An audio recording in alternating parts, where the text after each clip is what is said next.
Junpei next. Labrys, yes! Best girl! And also Junpei's here. Junpei's dreams and Labrys' dreams. I'm gonna be real with you. I'm way more interested in Labrys' dreams. Let's get it.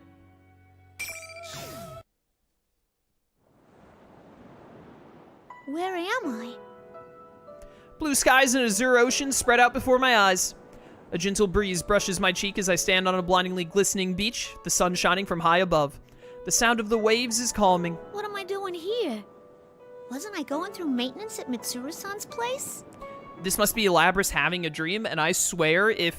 I don't remember, was it number 24 or number 31?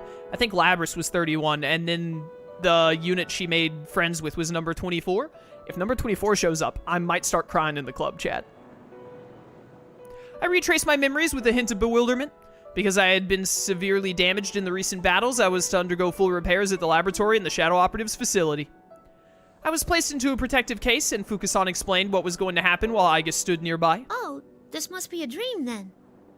I vaguely remember this sensation. It's similar to something I've experienced a number of times before. Fukusan said that she would shut down my consciousness during maintenance, thus I shouldn't be able to dream. Is this a random phenomenon occurring during my reboot process? I'm dressed like this again. I'm wearing the uniform from Yasugami High. My arms are human arms. Since what's in one's heart can be reflected in dreams, this must be one of my desires. Still, I know it's nothing but an illusion. I understand, and I won't deny it any longer. This isn't really an appearance that I wanted to recall so soon after what happened yesterday. But it seems the me deep within my heart won't let me be that way. Still, as I gaze at the scenery, I eventually stop caring. I take a step towards the pier that juts out from the beach, then turn my attention to my internal GPS. Guess there's no use doing something like that in a dream. I don't need my GPS to know what this place is. It's where I hit a certain wish in my heart sometime long ago. It's so beautiful. If this really is a dream, maybe I can keep going. Just while I think that, the pier under my feet crumbles and disappears without a sound. Just like that, the azure waters swallow me. The sun's light becomes dim, but I feel no anxiety. A mysterious sensation envelops me as if everyone is near me and I'm connected with everyone. Eventually, when the feeling of floating becomes stronger and I lose all sense of up and down, the sea changes into a field of countless lights in the darkness. Now, where could this be? It seems I have an odd guest. Oh, you're that misrepresent. No, press stand? Ah, yes, Miss President. We met the other day. I turn toward the voice and see a familiar woman in a blue dress. Elizabeth. She gave me a word of caution during yesterday's battle when I had been turning my eyes away from my true self. This is an unexpected reunion with the person who appeared before me like a storm and left with the same amount of force. Oh, hi. Thanks a bunch for back then. I didn't get to thank you properly at the time. You faced yourself and overcame the ordeal through your strength alone. And the feelings of those at the scene certainly helped as well. Still, my assistance was merely the cake under the ice. I hate you. Under the ice? I don't know what that means, but this place is beautiful. Where am I? This is a world within people's hearts. Since you're here, it's most likely that you are at rest in the real world. Now that you have gained a heart of your own and are nurturing it, I wouldn't be surprised if you were to wander here at times. That all sounds pretty complicated. What are you doing here, Elizabeth? To put it as Frank would, it is a secret. But if there was something I could say about it, I am yearning for an unseen power. You know, that is exactly what Frank would say. You're right. Huh? You want power too? Even though you're insanely strong already? Oh, all this talk of power has reminded me of something. It seems you have obtained a new power through that battle earlier. I do not mean to be rude, but my adorable personality cannot restrain my infinite curiosity for such things. Would you show it to me? Huh? Wait. Hey, hold on now. Are you saying you want to fight me right this minute? My, how could I have forgotten? A boisterous brawl in this place would certainly not be elegant. I'm not talking about where we are. Worry not. I will prepare a worthy stage at once. We gonna fight on the moon? Wait, you'll what? Huh? She flips open the book with a fluid motion. As she does, a blue circle draws itself in the air and the scenery around us changes.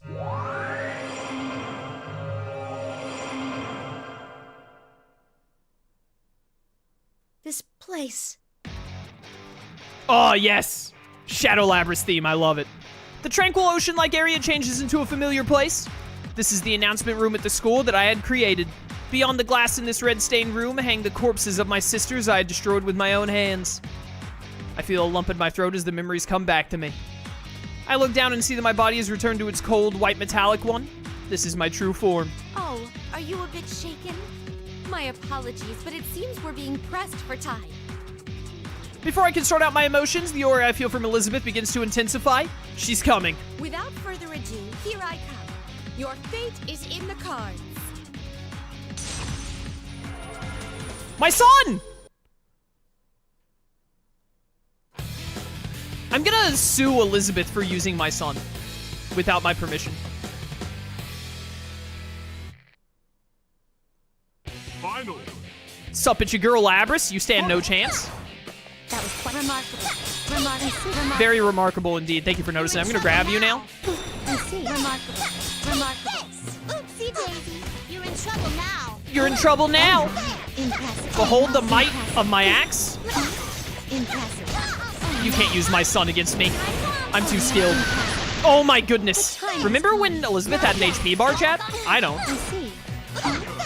Goodbye. Well done. You can't stop Arena Best Girl.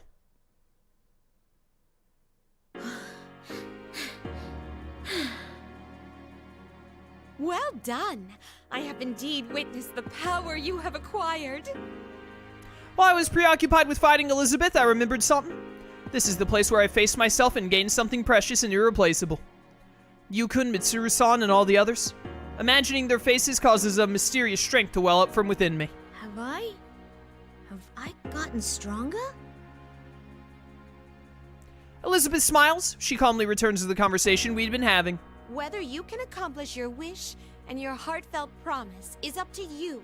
If you can't do it, no one else will be able to do it for you.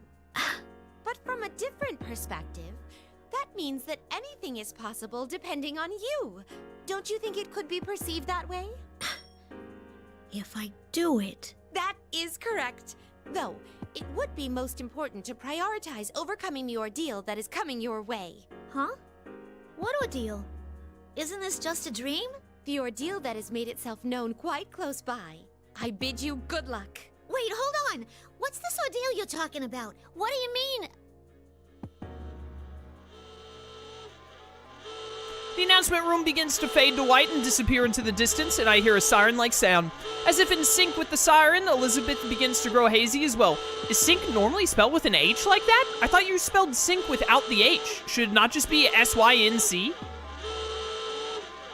you have to tell me more!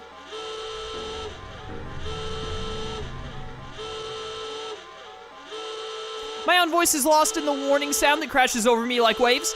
I just need to talk to her, just a little more.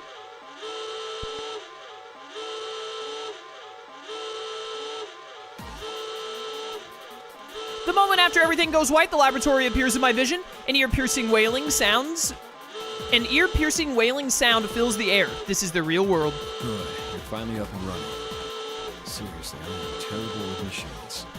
Yo, what are you doing here, man? Let's do it. What a lad has shown up. I look towards this voice and see an unfamiliar man in a black pinstripe suit. The man looks frustrated as he fumbles with my case, disconnecting the wires leading from the terminals to my body. So how about it? Can you move? Who are you? I'm Kurosawa, a police detective. Oh, do you know what a police detective is? My dude, I cannot hear you over this alarm. Kurosawa, I have no memory of this man, but for some reason I recognize his name. This must be information that was inserted into my knowledge database. Beginning personnel scan, matching iris and voice print, identified Detective Kurosawa. Oh, are you with Mitsuru-san and them? Something like that. Thank you for stopping the alarm, I was dying. As far as I can find in the database, he seems to be a person who can be trusted. He has a long history of private and public interaction with Mitsuru-san and the other Shadow Operatives. I'll make this quick. There's an emergency. The car that the lady... that Mitsuru Kirijo was in has gone missing. Mitsuru-san? What do you mean? An emergency? She's missing? Only after hearing this do I pause to re-examine my surroundings. That siren must be in response to these ongoing events. I'm unable to get a grasp on the situation and only become more confused. We'll talk later. We need to get to the roof. As he speaks, Detective Kurosawa tosses me a small bundle. I open it to find the Yasugami High uniform I'd been wearing in my dream. Does he want me to wear this? Though I'm still perplexed, I put on the uniform Detective Kurosawa gave me and follow him as he runs to the stairway. Listen, Labrys, you gotta wear this because the developers do not have the time nor the patience to have you get a different outfit for this spin-off game. Johan, thank you for the cheer, greatly appreciated.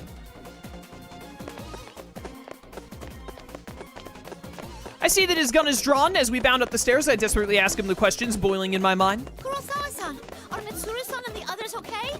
Who took them? Go quietly. We've got to hurry here. We were being pursued, too. I'm taken aback for a moment. The Shadow Operatives may be part of the National Police Agency, but their existence has been kept hidden from the civilian population. This lab's very existence should be hidden from ordinary people, and yet it has been attacked. Enemies? Hey, I could... Don't. The ones coming after us are human. On top of that, they're from public safety. This only confuses me even more. What's going on here? The public safety group are at the very top of the National Police Agency Security Bureau. They should be on our side. Why would they be coming after us?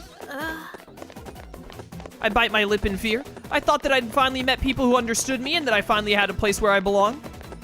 Yet, now that I've awakened, I'm being pursued by armed people once more. People who are supposed to be on our side at that. Okay, I get it. You're trying to emulate them running up the stairs, but do you really have to keep, like, jerking the image up and down like this? Painful memories of Yakushima return to my mind. I shake my head, trying to clear it of these thoughts, but it's not that easy. At that moment, Detective Kurosawa speaks up as if he can see through my emotions. I know it has to be tough, but bear with it. That's how you live, by fighting. His words snap me out of my reverie. That's right, the world isn't always filled with things like this. There are people who understand me and accept me, and they're all staying right by my side. Had I not made my own decision to protect these people? Thanks, Kurosawa-san. Say, want to take a shortcut to the roof? With that, I pick up Kurosawa-san and run ahead. I'm gonna do everything I can. Dude, please give me an image of Labrys carrying Kurosawa. That sounds hilarious. Hey, what are you... I jump and ignite the boosters on my back, then kick off the wall. It's a bit of a rough move, but I have determined that it's in our best interest to proceed as quickly as possible in this situation.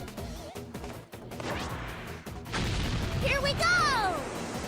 Whoa! Major missed opportunity to have an image there of Labrys, like, boosting upstairs holding Kurosawa. I'm disappointed in you, Persona 4 Arena. I'm disappointed. We shoot up the staircase to the next landing, where I kick the wall again to send us flying up the staircase in the opposite direction. I repeat this a number of times, rocking us up the extremely long staircase and allowing us to reach the door to the rooftop in less than a minute. You've got some nerve. Sorry, but... It's fine. Looks like I can trust you to get things done. Detective Kurosawa seems pale, but he still stands up, and I see the strength of will in his eyes as he speaks to me. You're telling me Detective Kurosawa has the will of rebellion?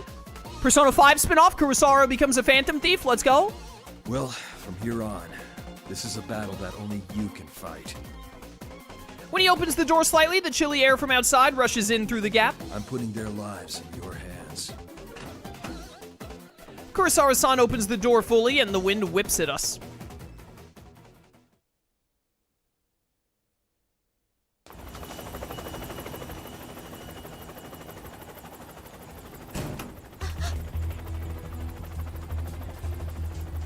Go on. Go now!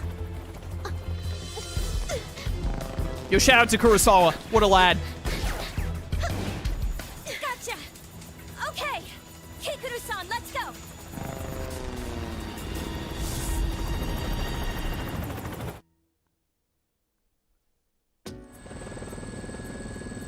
Looks like we managed to get away. We got out in time. It's nice to meet you, Labrys. I'm Yukari Takiba. Oh, yes. I'm Kanemata. Wow, so it's true that you're like Aiga's son. Yukari, yeah, I can lift a 500 kilogram robot, what of it? That, when you're a Persona character, you can just do whatever the situation calls for.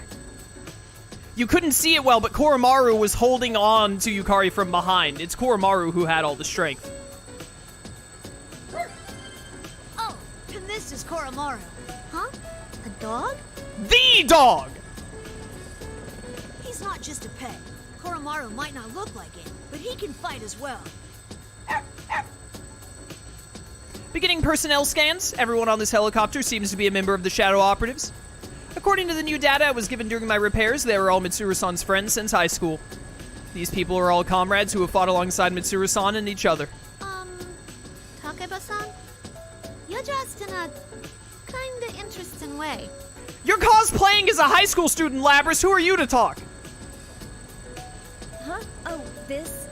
Yeah, I got picked up suddenly from my job, and I didn't have any time to change. I bet I'm never gonna hear the end of this. Also, you can just call me Yukari. I hope we get along, Labrys. But to think that organization would come after us now at such an important time. If Kurosawa-san hadn't gotten that tip, we'd be doomed. Hey, right. What's going on with those guys? Who are they again? Public safety? Oh, that's right. You don't know. Ken politely explains the situation to me. Some people in the public safety department don't think well of the Shadow Operatives. When Mitsuru-san and the others went missing, public safety took advantage of this confusion and attempted to take control over the Shadow Operatives' headquarters. They had been trying to remove Mitsuru-san from her position and showed up at the lab in an attempt to confiscate me for evidence. To move this quickly after she disappeared, though, public safety must have some way of knowing what's going on within the Shadow Operatives. They say Mitsuru-san set everything up. She would never. I can't understand it either. All this about honor and adult circumstances is foolish. You tell him, Ken. Yeah, but there are some people in public safety who don't agree with that. Or else Kurosawa-san wouldn't have gotten that anonymous tip. Oh, that reminds me. I wonder if Kurosawa-san's okay. Koromaru says that he's alright. Huh? Can you understand dogs too, Yukari-san? Well, no, but I've known Koromaru for a while, and that just seems like what he's saying. I'm sure Kurosawa-san will be just fine. Koromaru-san's white fur reminds me of something. Snowy, my friend who I met on that southern island. Yes! I can tell from Yukari-san's words that all the other people here in this helicopter know each other very well. So where are we going now anyway? We're gonna go look for Mitsuru-san and them, right? Right. It looks like there was an increased shadow reading someplace called Inaba, and they were headed there. We'll go that way for now. Inaba. That's right. This could be a continuation of the events from yesterday. An ordeal. Elizabeth's words from my dream echo in my mind. Don't look so gloomy. I'm sure Mitsuru-senpai's fine. She's got Akihiko-senpai, Fuka, and even Aigis with her after all. I'm sure Mitsuru's fine. Cut to an image of Mitsuru and the others being literally crucified. Oh, right. You're Aigis' sister, aren't you? Yeah, that's right. I was made just before her, though. You seem so stiff. You don't need to be so polite with us. I heard that you were an earlier model than Aigis-san, but you don't seem less advanced at all. You seem perfectly normal. Do you fight with that axe you're carrying? Could I touch it? Ken, you can't just ask a lady if you can touch her axe like that, dude. You just met her. At least take her to dinner first, man. The two of them are interacting with me quite normally, even though they know I'm a machine. Even though they must know what happened in Inaba and about my past. That acceptance makes me happy. Koromaru-san is gazing intently at me, too. Yukari-san, have you been able to make contact with Iori-san? A voice from the cockpit interrupts us. Kikuno-san, Mitsuru-san's maid, is in the pilot's seat. Why have I never heard of this Kikuno lady before? Was she in Persona 3 at all, or what? She seems demure, but if she can pilot a helicopter like this, her skills seem to know no limits. But I've been told that Kikuno-san isn't a Persona user. Isn't it dangerous for her to come with us in a situation like this? I completely forgot. Hold on a sec.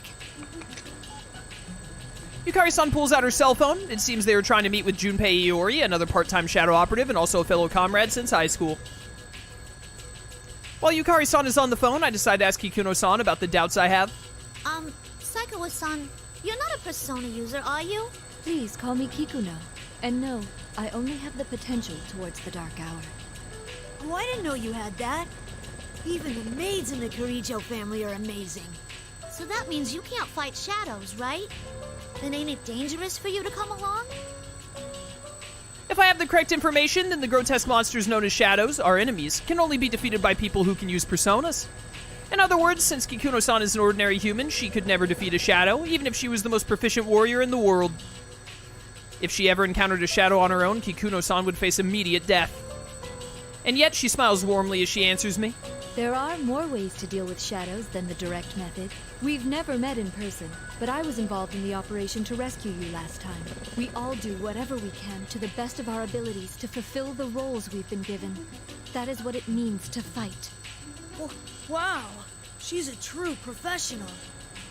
To be honest, I don't understand. True, Kikuno-san is helping us by piloting the helicopter for us. But if that's all it took, then someone could easily program me with the ability to fly the helicopter. Yeah, but you weren't, like, who would have gotten Ken and Yukari and all that? You just got out of maintenance. Obviously, we needed someone else to do the helicopter in this instance. And there would be no need for Kikuno-san to be exposed to the danger of having to join this operation. I'd see. I can't think of any other words to say, and I look away from her. I end up meeting Ken-kun's eyes, and I feel a little awkward. It's no use, he's not picking up. This is so important. Why now? Yukari-san puts down her phone and turns to us again. Everyone's attention returns to getting up to speed on the current situation. Oh well, we'll just have to begin our search on our own. You know, Kikuno-san, I'm surprised you knew where we were without having to contact us at all. I traced the GPS signals from your cell phones. We're still partners with the police force, so it's no problem to do that in an emergency. Then again, we've just seen how even that doesn't always help. You mean about Junpei-san? It's like he's going out of his way to inconvenience us. Yukari-san sighs with an exasperated expression. As I reflect that this Junpei-san appears to be something of an odd person, Kikuno-san taps her armrest as if remembering something. Oh dear, I almost forgot. Labrys-san, please review these documents until we arrive at our destination. With that, Kikuno-san hands me a folder. Fuka-san asked me to tell you about this, but under the circumstances, would you please look through the material on your own? As I flip through the documents in the thick file, I notice that certain names appear again and again. Mitsuru, Akihiko, and the names of everyone here. What is this? It's a summary of the activities that took place 3 years ago. 3 years ago? You must mean... I see. Whoever's behind what's going on is definitely connected to those events. 3 years ago refers to the incident leading to Mitsuru-san and the rest meeting one another. I haven't had the chance to go over it in detail, but supposedly it's the case that became the impetus for Mitsuru-san to establish the Shadow Operatives. And the bonds that they have formed among each other. They were nurtured through the battles they took part in back then. Such deep connections look radiant to my eyes. I decide that it's important that I learn more about what happened then, as important as learning more about who or whatever is behind the events going on now. If I just wanted information on it, I could easily just transfer that data directly into my memory. But by actively reading it like this, I will be able to understand what happened. Her thoughtfulness of treating me the same as a person makes me happy. Kikuno-san glances at me once more and nods slightly as if in approval. I think it looks good on you. A proper appearance is important when going out on a grand stage. Does she mean the uniform I'm wearing? Oh, I get it. She must have been the one who prepared the Yasugami uniform that Kurosawa-san gave me. Her sudden compliment is a little embarrassing, but I can't help but smile. I mean, this uniform, to me, is proof of my connection to Yukun and his friends. Thanks. Kikuno-san reacts with a small smile, then produces some other items. Yukari-san, Ken-san, I have acquired evokers and suitable weapons for you.